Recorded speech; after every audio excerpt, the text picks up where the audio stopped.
ठीक है। तो ओइको मतलब हाउस होल्ड, नेमिन मतलब मैनेजमेंट। तो घर का मैनेजमेंट करने को बोलते हैं इकोनॉमिक्स। फिर ऐसे लिख लो नीचे, together they mean management of house hold. तो एग्जाम में पूछ सकता है कि इकोनॉमिक्स कौन से वर्ड से आया है। इको मतलब ओइको वर्ड से आया है, नॉमिक्स मतलब नेमिन वर्ड से आया है। ओइको का मतलब होता है हाउस होल्ड, नेमिन का मतलब होता है मैनेजमेंट।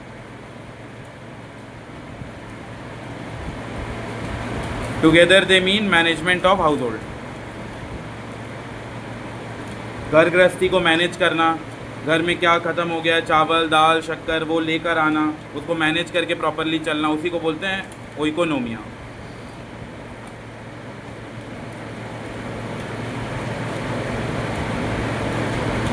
अब ये मीनिंग लिखा है, ये देखो, ये मीनिंग के लिए ना जगह छोड़ दो, इतने के आसपास जगह छोड़ दो। हेडिंग अपना मीनिंग ऑफ इकोनॉमिक्स डालना है और इतना भी लिखना नहीं है, बस जगह छोड़ दो।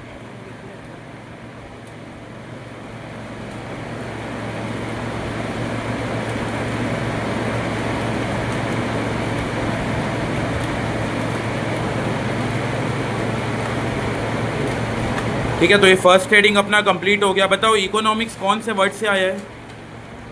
ओइको। और नॉमिक्स किससे आया है? नेमिन से। ओइको का क्या मतलब होता है? House hold. नेमिन का क्या मतलब होता है? मैनेजमेंट। तो घर गृहस्थी को मैनेज करना, जो हमारे पेरेंट्स कर रहे हैं कि मान लो बच्चे का स्कूल फीस पे करना है, कोचिंग फीस पे करना है, दाल लाना है, चावल लाना है, शक्कर लाना है, कपड़े लत्ते खरीद के देने हैं, तो ये सब हो गया मैनेजमेंट करना। तो वही वर्ड से आया है, ओइको नेमिन से आया है इकोनॉमिक्स।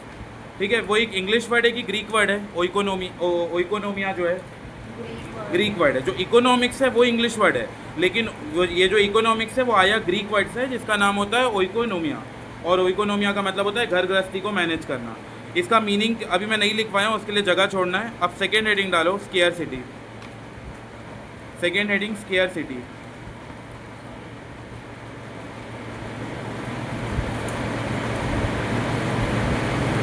सेकेंड हेडिंग आएगा स्केयर सिटी। उसमें भी दो पार्ट था, एक स्केयर सिटी एंड चॉइस। तो सबसे पहले हम लोग डिस्कस कर रहे हैं स्केयर सिटी क्या होता है। तुम में से कोई बता सकता है ये इंग्लिश वर्ड है स्केयर सिटी, इसका मतलब क्या होगा? कहीं सुने होगे स्केयर सिटी, स्केयर, कुछ आइडिया? कमी, हाँ करेक्ट। बाकी लोग क्यों नहीं बता पाए हैं? दिशा, दिशा तो बताती। यहाँ प्रकाश वाले कितने हैं? एक दिशा है, हाँ वहाँ भी है। बताना है भाई, प्रकाश वाले तो थोड़ा इंग्लिश में और माहिर होते हैं क्या? मैं जब अपने स्कूल में 11th में गया था ना, तो बहुत सारे प्रकाश वाले आए थे, तो हमारे टीचर ऐसे ही बोलते थे बार बार, प्रकाश वाले तुम लोग बताओ, प्रकाश वाले तुम लोग बताओ। शुरू में डीएवी में आई थी तब भी मेरे को ऐसे ही नहीं, उन लोग को बताना चाहिए। केवी वाले भी बताए, डीआई वाले भी बताए, लेकिन प्रकाश वाले कूद के बताना चाहिए भाई। चलो देखो, स्केयरसिटी को थोड़ा समझते हैं। स्केयरसिटी का मतलब होता है किसी चीज़ की कमी। जैसे मैं एक एग्जाम्पल दिखा रहा हूँ, उससे तुम लोग समझ पाओगे। देखो इधर एग्जाम्पल, पानी लेने के लिए इतने सारे लोग खड़े हैं और पानी का बस एक ही नल है। मान लेते हैं उसमें बहुत लिमिटेड क्वांटिटी है, 1 ही लीटर पानी आएगा। क्या यहाँ पे जितने लोग लाइन लगा के खड़े हैं सबको मिल पाएगा क्या? नहीं, मतलब कमी। यहाँ देखो दूसरा एग्जाम्पल, इतने बच्चे हो गए ये भाई साहब के, और देखो दूध बस इतना है, तो अब क्या है सबको पिला पाएगा? नहीं, अगेन कमी। तो इसी को बोलते हैं स्केयरसिटी। स्केयरसिटी मतलब बच्चे हैं 20 और दूध बॉटल रखा है 2, तो क्या बताओ ये 2 बॉटल सारे 20 बच्चे को पिला सकते हैं क्या? नहीं। तो इसीलिए बाकी 18 बच्चे को नहीं मिल पाएगा। उसको बोलते हैं स्केयरसिटी। स्केयरसिटी मतलब जितना होना चाहिए उससे कम है, तो उसको बोला जाता है स्केयरसिटी। स्केयरसिटी का मीनिंग लिखो, it refers to a situation, it refers to a situation when what you have is less than what you wish to have. कितना शानदार मीनिंग है। It refers to a situation, ये एक situation है। When what you have मतलब जो तुम्हारे पास है वो कम है जितना होना चाहिए उससे। मान लो तुम्हारे पास अगर 200 रुपये है और तुम्हें चाहिए 500 रुपये का सामान, तो कम है 300 रुपये। तो वही लिखा है, व्हेन व्हाट यू हैव, जो तुम्हारे पास है जितना भी रिसोर्सेज है वो कम है जितना होना चाहिए उससे। जैसे वहाँ 20 बच्चे थे तो 20 बॉटल दूध होना चाहिए, लेकिन 2 ही बॉटल दूध है, तो अगेन स्केयरसिटी। तो बहुत छोटा सा मीनिंग है, it refers to a situation when what you have is less than what you wish to have. जो तुम्हारे पास रिसोर्सेज है वो कम है जितना होना चाहिए उससे।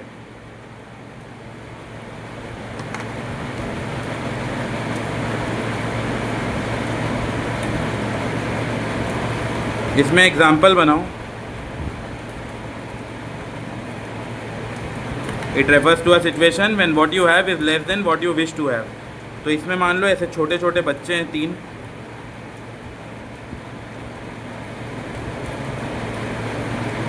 और इनके लिए मान लो एक दूध का बॉटल रखा है। थोड़ा अजीब दिख रहा है बॉटल, समझ जाना। एक दूध का बॉटल रखा है। बताओ क्या तीनों को पिलाया जा सकता है क्या? नहीं, किसी एक ही को अच्छे से पिलाया जा सकता है। थोड़ा थोड़ा सबको पिलाएंगे तो किसी का प्यास नहीं बुझेगा। तो क्या करेंगे, 2 को मार दो और एक को अच्छे से पिला दो। नहीं, मैं ह्यूमैनिटी ग्राउंड की बात नहीं कर रहा हूँ। ह्यूमैनिटी ग्राउंड तो ये बोलता है कि तीनों को थोड़ा थोड़ा पिला दो, बच जाएंगे। इकोनॉमिक्स में बिल्कुल फैक्ट चलता है, तीनों को थोड़ा थोड़ा पिलाओगे तीनों ही मर जाएंगे। इससे अच्छा एक को बचा लो, बाकी 2 को मार देते हैं, काम खत्म। तो इकोनॉमिक्स बोलता है कि हमें चॉइस करना पड़ेगा कि तीनों बच्चे में से फेवरेट बच्चा कौन सा है। तो मान लो तीसरा जो सबसे लास्ट में पैदा हुआ है वो ज़्यादा इमोशनल अटैचमेंट है, तो उसको पिला दो, बाकी को 2 मार दो। या लगता है सबसे बड़ा बच्चा, पहले सबसे बड़ा बच्चा आया है तो इसको पिला दो। इकोनॉमिक्स में ह्यूमैनिटी के बारे में बात नहीं करता है कि तीनों को थोड़ा थोड़ा पिलाओ, तीनों अच्छे रहेंगे। नहीं भाई, तीनों को पिलाओगे तीनों आधे घंटे बाद मर जाएंगे। इससे अच्छा कोई एक को पिलाओ, बचा लो। तो स्केयरसिटी की वजह से क्या होता है, हमें चॉइस करना पड़ता है क्योंकि रिसोर्सेज कम है। अच्छा अगर बताओ 3 बॉटल दूध का रहता, क्या हमें चॉइस करना पड़ता? नहीं, हम इसको भी दूध पिलाते, इसको भी दूध पिलाते, इसको भी दूध पिलाते। तो याद रखना है, जब हमारे पास किसी चीज़ की कमी होती है ना, तब हमें चॉइस करना पड़ता है। मान लो तुम्हारे पास है 500 रुपये और तुम्हारे पास 3 चॉइसेस है। एक तो दोस्त का बर्थडे है तो उसको गिफ्ट देना है। वैसे तो लड़के मन देते भी नहीं, लेकिन मान लेते हैं कि तुम्हारा बहुत ही फेवरेट दोस्त है, बेस्ट फ्रेंड है, तो उसको तुम मान रहे हो गिफ्ट दे रहे हैं। तो तुम्हारे पास एक ये ऑप्शन है, तुम्हारे पास उसके बर्थडे में जाने के लिए कपड़ा नहीं है, तो एक शर्ट भी खरीदने का चांसेस है। 500 रुपये तुम सोच रहे हो कि चलो एक शर्ट भी खरीद लेते हैं। शर्ट तो खरीद लेंगे, लेकिन वहाँ तक जाने के लिए पेट्रोल ही नहीं है, तो पेट्रोल भी एक प्रॉब्लम है। अब बताओ पैसा कितना रखा है तुम्हारे पास? 500, और ज़रूरत कितना है? 3। गिफ्ट है, शर्ट है, पेट्रोल है। तो बताओ क्या तीनों खरीद पाओगे क्या 500 से? नहीं। तो क्या करना पड़ेगा तुम्हें? जब चीज़ कम ही होता है तो हमें क्या करना पड़ता है? चॉइस। अब तुम्हें चॉइस करना पड़ेगा कि या तो मैं अपने दोस्त के लिए गिफ्ट लूँगा, या तो मैं अपने लिए शर्ट लूँगा, या तो वहाँ तक जाने के लिए पेट्रोल लूँगा। अब तुम वो देखोगे सबसे इंपॉर्टेंट क्या है। अगर मान लो बहुत दूर रास्ता होगा तो तुम बोलोगे ठीक है ना, मेरा ही दोस्त है, गिफ्ट नहीं भी दूंगा चल जाएगा, ऐसे ही फटा कपड़ा भी पहन के चले जाऊँगा चल जाएगा, एटलीस्ट पेट्रोल डलवा लेता हूँ कि मैं पहुँच जाऊँ। अगर मान लो घर बहुत सामने है तो तुम बोलोगे ठीक है एक शर्ट ही खरीद लेता हूँ, दोस्त को क्या ही गिफ्ट दूँ, बस प्यार मोहब्बत है उतना ही काफ़ी है। तो डिपेंड करता है पर्सन टू पर्सन कि उसके लिए क्या कब ज़रूरत है। जैसे 3 बच्चे 1 बॉटल दूध है तो हम तीनों को नहीं पिला सकते, तो इकोनॉमिक्स बोलता है चॉइस करो, कोई एक बच्चे को और उसको दूध पिला दो। वैसे ही अगर तुम्हारे पास 500 रुपये है तो तुम्हें चॉइस करना पड़ेगा कि मैं गिफ्ट लूँ, शर्ट लूँ या पेट्रोल डाला। अगर मान लो यही 500 की जगह तुम्हारे पास 10,000 रहता, क्या तुम चॉइस करते? नहीं। तो इसीलिए याद रखना, हमें चॉइस ही इसलिए करना पड़ता है क्योंकि हमारे पास रिसोर्सेज केयर है। अगर हमारे पास बहुत ज़्यादा पैसा रहता, अनलिमिटेड पैसा रहता, तो हम चॉइस नहीं करते। तो यहाँ पे 3 ऐसे बच्चे मन बनाए हो, 3 बेबी लिख लो, और यहाँ पे 1 मिल्क बॉटल। तो यहाँ लिख लो स्केयर, स्केयरसिटी है यहाँ, ठीक है। फिर दूसरा ये अभी जो हम लोग 500 रुपये वाला एग्जाम्पल डिस्कस किए, एग्जाम्पल अच्छे से बना के चलोगे ना, रिवीजन करते टाइम बस एग्जाम्पल देखोगे तो क्लिक कर जाएगा। मान लो 500 रुपये रखा हुआ है, अब इससे करना 3 चीज़ है। एक तो फ्रेंड के लिए गिफ्ट लेना है, ये हो गया पहला ऑप्शन। दूसरा ऑप्शन खुद के लिए शर्ट खरीदना है। तीसरा ऑप्शन पेट्रोल डलवाना है।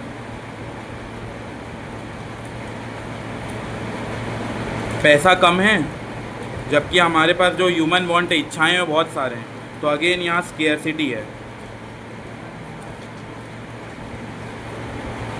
स्केयरसिटी, तो स्केयरसिटी कब होता है? जब हमारे पास रिसोर्सेज कम है। अगर मिल्क का बॉटल 3 रहता तो कोई प्रॉब्लम ही नहीं होता। पैसा अगर 5,000 10,000 रहता कोई प्रॉब्लम ही नहीं होता। पैसा कम है करके हमें डिसाइड करना पड़ रहा है कि फ्रेंड को गिफ्ट देना ज़्यादा इंपॉर्टेंट है, या शर्ट खरीदना ज़्यादा इंपॉर्टेंट है, या पेट्रोल डलवाना ज़्यादा इंपॉर्टेंट है।